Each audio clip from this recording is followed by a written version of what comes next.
Assalamualaikum warahmatullahi wabarakatuh. Good morning my student. How are you today? I hope you are well as well like me.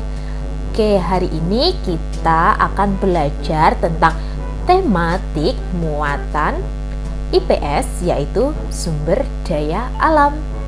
Tema 2, subtema 1. Coba sekarang kalian perhatikan. Wah, ada pegunungan. Kemudian ada lautan. Ini semua ada di Indonesia. Betapa kayanya Indonesia ya. Benar sekali, Indonesia terkenal akan sumber daya alamnya. Apakah kalian tahu itu? Banyak sekali sumber daya alam yang ada di Indonesia. Kita wajib melestarikannya ya, agar tetap bisa kita manfaatkan dengan bijak. Sekarang, apa sih yang dimaksud dengan sumber daya alam? Sumber daya alam atau SDA adalah semua kekayaan alam yang dapat dimanfaatkan oleh manusia untuk memenuhi keperluan hidupnya. Berdasarkan sifatnya, sumber daya alam dibedakan menjadi dua, yaitu sumber daya alam dapat diperbaharui dan sumber daya alam tidak dapat diperbaharui. Yang pertama, sumber daya alam dapat diperbaharui, yaitu sumber daya yang akan ada terus-menerus dan cepat pulih kembali. Jika kalian menggunakan dalam jangka waktu yang lama, kita bisa memperolehnya kembali dalam kurun waktu yang tidak lama. Sumber daya alam yang dapat diperbaharui nanti dibedakan menjadi dua, yaitu hayati dan non-hayati. Hayati berasal dari makhluk hidup seperti tumbuhan dan hewan. Contoh sumber daya hayati tumbuhan atau biasa yang kita sebut dengan nabati, yaitu ada buah-buahan, ada jagung, ada sayur, dan sebagainya. Sedangkan sumber daya hayati hewan atau biasa kita sebut hewani, ada ikan, ayam, sapi, dan sebagainya. Sumber daya alam non-hayati berasal dari benda-benda mati. Contohnya adalah air, bebatuan, sinar matahari, dan sebagainya.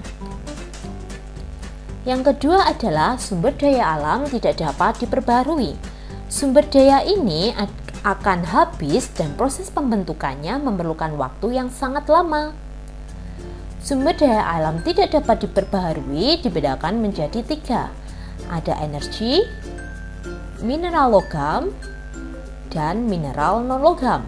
Contoh dari energi yaitu minyak bumi, gas alam, dan batu bara. Untuk mineral logam seperti biji besi, nikel, emas, tembaga, dan sebagainya. Sedangkan untuk mineral non-logam seperti pasir, batu kapur, belerang, dan sebagainya. Sekarang, apa saja manfaat dari sumber daya alam yang ada di darat dan di laut? Kamu tahu bahwa Indonesia ini kaya akan sumber daya alamnya. Apalagi 2/3 dari bagian Indonesia adalah perairan. Oleh sebab itu, Indonesia dijuluki sebagai negara maritim. Lalu apa saja manfaat yang bisa kita ambil dari sumber daya alam laut kita? Yang pertama, perikanan. Perikanan Indonesia memiliki potensi sumber daya yang sangat besar. Jenis ikan yang dikonsumsi di perairan Indonesia antara lain ada cakalang, layur, tuna, kerang, udang, cumi-cumi, dan sebagainya. Hasil perikanan Indonesia selain berasal dari laut, para penelayan Indonesia juga melakukan budidaya perikanannya. Selain itu, hasil perikanan di Indonesia juga bisa kita ekspor. Yang kedua ada industri garam. Garam merupakan salah satu bumbu masakan yang dibutuhkan masyarakat Indonesia. Garam juga dapat bermanfaat untuk kecantikan dan kesehatan. Garam ini dibuat dari penguapan air laut. Sentra industri garam di Indonesia itu terletak di Gresik, Madura, Pati, Rembang, dan sebagainya. Garam laut dibuat dengan cara menguapkan air laut dengan bantuan sinar matahari. Kemudian ada rumput laut. Rumput laut merupakan sumber makanan kaya serat. Rumput laut merupakan bahan baku pembuatan agar-agar. Wilayah Indonesia memiliki kemampuan loh untuk memproduksi rumput lautnya, terutama di wilayah Indonesia bagian timur.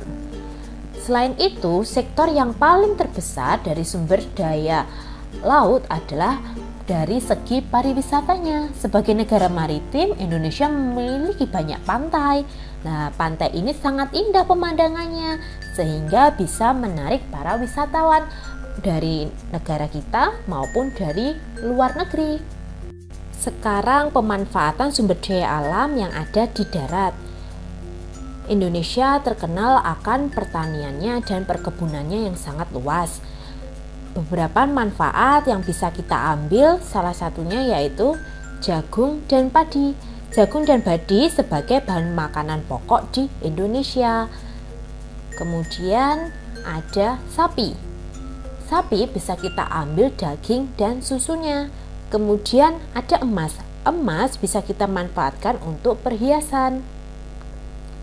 Itu semua adalah pemanfaatan sumber daya alam yang ada di darat maupun yang ada di laut.